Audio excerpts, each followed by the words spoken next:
The history of philosophy since the Enlightenment has been one, for the most part, of either opposition to religious belief or else sort of ignoring it, or possibly a sort of condescending acceptance of it as what goes with people who aren't quite up to the intellectual level of a really serious philosopher. You know, that's been not uncommon. But the fact is, I think philosophy is extremely useful for serious believers in God. In the first place, it can help one understand how one's religious beliefs, how belief in God, for example, is related to the rest of what you believe. How are you going to put, let's say, what you think about science together with what you think about God?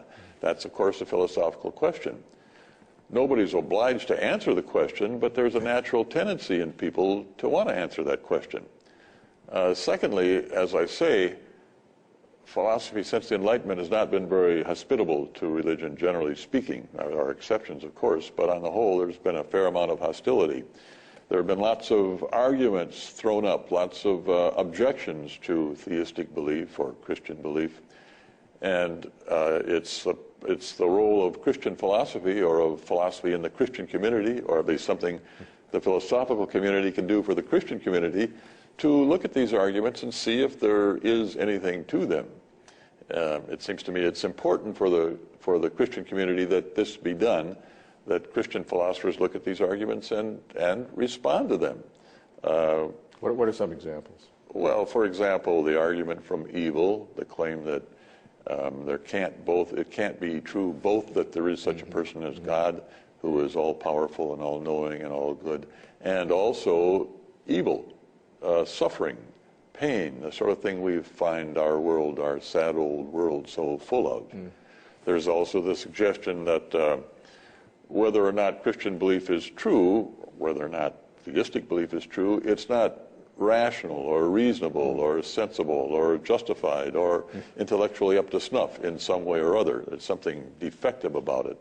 Now, you've worked in this area very extensively, so take me through that question. And and I can tell you that I have felt this way, that I have had theistic inclinations, which I will reveal to you.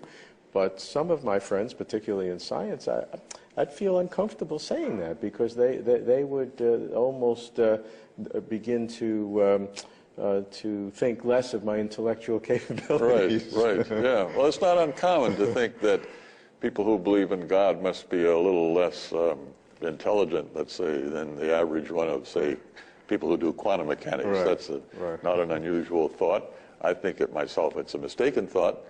But I mean, I don't know whether it's mistaken or not. And of course, even if it isn't mistaken, that doesn't really show a whole lot. It's not that the smarter people are, the more truths they accept, nor is it the case that the smarter they are, the better they are at figuring out the truth about religion. No reason to think that's true at all. But there is this claim that, a claim that's been with us for a long time, that believing in God isn't proper or acceptable because there isn't sufficient evidence for it. Right. The arguments for the existence of God, and people always immediately turn to arguments when they start talking about this subject. The arguments, they say, aren't cogent. They don't really show that there is such a person as God. Even if they make it sort of probable, they don't support the belief sufficiently so that you can actually believe it, as opposed to saying, yeah, it could be, it's pretty likely. Yeah. And so that's been one of the most common objections. And here I think philosophy has got something very sensible to say about this. How have you developed that thought? Because it's an important one. Well, there are lots of beliefs we hold such that you can't hold them sensibly without having an argument or evidence for them. For example, suppose I believed that the first person to cross the landmass from Asia to North America, whenever this happened, I don't forget, what is it, 12,000 years ago, or maybe 20,000, whatever. Whenever that happened, was left-handed or had red hair. Maybe that's very unlikely. Was left-handed or first stepped onto the North American continent with his left foot as opposed to his right foot. It would be silly to believe that without having any reason or any evidence for it. Same for believing that there are, say, an even number of stars as opposed to an odd number. Nobody has any idea, and if you just believe that, I mean, there's something there's a glitch in you if you just think, if you're just dead sure about that there's an even number of stars. But other things we all believe without having argument or evidence. For example, that there are other people. I see you sitting here. Here's this body before me looking various ways and so on. And I, without even thinking, assume that there's a person here, somebody who thinks things, has feelings, who has beliefs, and so on. I do this automatically. I don't give an argument. I don't say, well, I've got a body and I think and feel, so probably any body like that is connected with somebody who thinks and feels. I mean, that's maybe not a totally hopeless argument, but it's not a very good argument. But the main point is people don't believe on the basis of such arguments. You just take it initially, immediately, and totally for granted from the time you're a baby that there are other persons, other centers of consciousness. There you don't need any arguments. So in some cases you do, in some cases you don't. With respect to other minds, if you didn't think there were any other minds, then what you would be a solipsist. A solipsist is someone who thinks that he or she is the only thing that really exists, everything else being a figment of his or her imagination.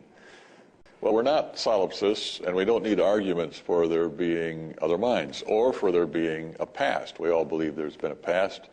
According to Bertrand Russell, it could be that the world sprang into existence 10 seconds ago, complete with all our memories, all the crumbling mountains and rusting automobiles and all the other, so to speak, evidences of the past. It could have happened.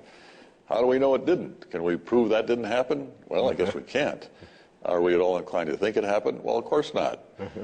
But we don't believe in the past then on the basis of arguments. We just believe in the past. We're sort of, you might say again, hardwired to believe in the past.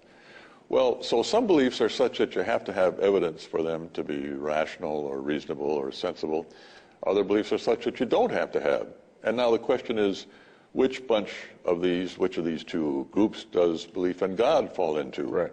Lots of people have just automatically assumed that you can't properly believe in God unless you know of such arguments or unless there are some good arguments.